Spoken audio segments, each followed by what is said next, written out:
ഗസയിൽ ഇപ്പോൾ നമ്മൾ സംസാരിച്ചു കൊണ്ടിരിക്കുന്ന സമയത്തും പേടിച്ച് വിറങ്ങലിച്ചു കൊണ്ടിരിക്കുകയാണ് കുട്ടികൾ. ഏത് സമയത്താണ് ബോംബ് വന്ന് വീഴുക എന്നറിയാതെ 10-30,000-ഓളം അധികം ആളുകൾ അവിടെ മരണപ്പെട്ട് കഴിഞ്ഞു. അതിൽ കൂടുതലും കുട്ടികളാണ്. ആ കുട്ടികളെ കൊന്നു തീർത്ത കിരാതന്മാരെ കയ്യിൽ കിട്ടിയാൽ നമ്മൾ എന്തു ചെയ്യും? എത്ര പ്രാവശ്യം അവരെ കൊല്ലാൻ പറ്റും? അതെ, അവർക്കൊരു ശിക്ഷ വേണമെന്ന് ആ ദൃശ്യം കാണുമ്പോൾ നമ്മുടെ മനസ്സ് പറയുന്നു. ആ ശിക്ഷ കൊടുക്കുന്ന നാളിൻ്റെ പേരാണ് പരലോകമെന്ന് പറയുന്നത്. അതുകൊണ്ട് സഹോദരങ്ങളെ, ആ പരലോകത്ത് അവിടെയാണ് നമ്മുടെ ജീവിതത്തിൽ നമുക്ക് നമ്മുടെ വിശ്വാസങ്ങൾക്കും കർമ്മങ്ങൾക്കുള്ള പൂർണ്ണ പ്രതിഫലം കിട്ടുക. അപ്പോഴേ ജീവിതത്തിന് അർത്ഥം ഉണ്ടാവുള്ളൂ. അതാണ് എൻ്റെ ജീവിതത്തിൻ്റെ രക്ഷ.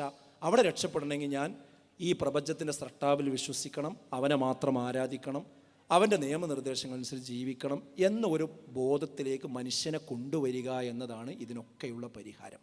അപ്പോൾ മനുഷ്യൻ സ്വസ്ഥതയുള്ളവനാകും, അച്ചടക്കമുള്ളവനാകും. അവന് വർഗീയവാദിയാകാൻ കഴിയില്ല, അവനൊരിക്കലും പലിശക്കാരനാകാൻ കഴിയില്ല, അവനൊരിക്കലും ആത്മഹത്യ ചെയ്യുകയില്ല, അവൻ കുടുംബത്തിൽ പ്രശ്നം ഉണ്ടാക്കുകയില്ല, അവൻ ഭാര്യയെ കഴുത്തറുത്ത് കൊല്ലുകയില്ല, അവൻ പ്രണയ കൊലപാതകങ്ങളിലേക്ക് പോവുകയില്ല, അവൻ വഞ്ചിക്കുകയില്ല, അവൻ വ്യഭിചരിക്കുകയില്ല.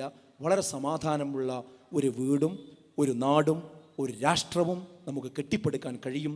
ആ ഒരു മെസ്സേജാണ് വിസ്ഡം ഇസ്ലാമിക് ഓർഗനൈസേഷൻ്റെ യുവജന വിഭാഗമായ വിസ്ഡം യൂത്ത് ഈ സമ്മേളനത്തിലൂടെയും ഈ ഒരു പ്രോഗ്രാമിലൂടെയും മുന്നോട്ട് വെക്കുന്നത്.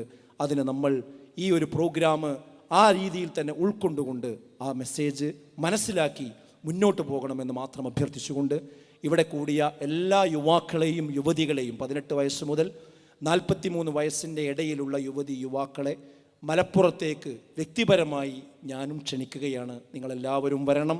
അവിടെ ഇതിൻ്റെ ബാക്കി നിങ്ങൾക്ക് കേൾക്കാം. ഇൻഷാ അല്ലാഹ് മലപ്പുറത്ത് ആ സമ്മേളനം ഒരു ചരിത്രമാകണം. ഈ പരിഹാരത്തിൻ്റെ ശരിയായ ശബ്ദം നമുക്ക് ഒന്നിച്ച് കേൾപ്പിക്കണം. ഞാൻ ഒറ്റയ്ക്ക് മാത്രമേ ഉള്ളൂ എന്ന് പറഞ്ഞ് ധർമ്മത്തിൻ്റെ വഴിയിൽ നിന്ന് തിരിഞ്ഞു നടക്കാൻ കാത്തു നിൽക്കുന്ന മനുഷ്യരെ, നിങ്ങൾ ഒറ്റക്കല്ല, നിങ്ങൾ ഒരുപാട് ആളുകളുണ്ട്. ഈ നന്മയുടെ കൂട്ടത്തിൽ ഒരുപാട് ആളുകളുണ്ട്. നിങ്ങൾ എന്ന് അവിടെ കാണിച്ചു കൊടുക്കാൻ നമുക്ക് കഴിയണം. യുവാക്കൾക്ക് നന്മയുടെ വഴിയിലൂടെ മുന്നോട്ട് പോകുവാനുള്ള കരുത്ത് നമ്മൾ പകർന്നു കൊടുക്കണം. അത് നമ്മുടെ നാടിൻ്റെ ഒരാവശ്യമാണ്. ആ ആവശ്യത്തോടൊപ്പം എല്ലാവരുടെ പ്രാർത്ഥനയും മനസ്സും ഉണ്ടാകണമെന്ന് മാത്രം അഭ്യർത്ഥിച്ചുകൊണ്ട് ഞാൻ എൻ്റെ വാക്കുകൾ അവസാനിപ്പിക്കുന്നു. അസ്സലാമു അലൈക്കും വറഹ്മത്തുള്ളാഹി.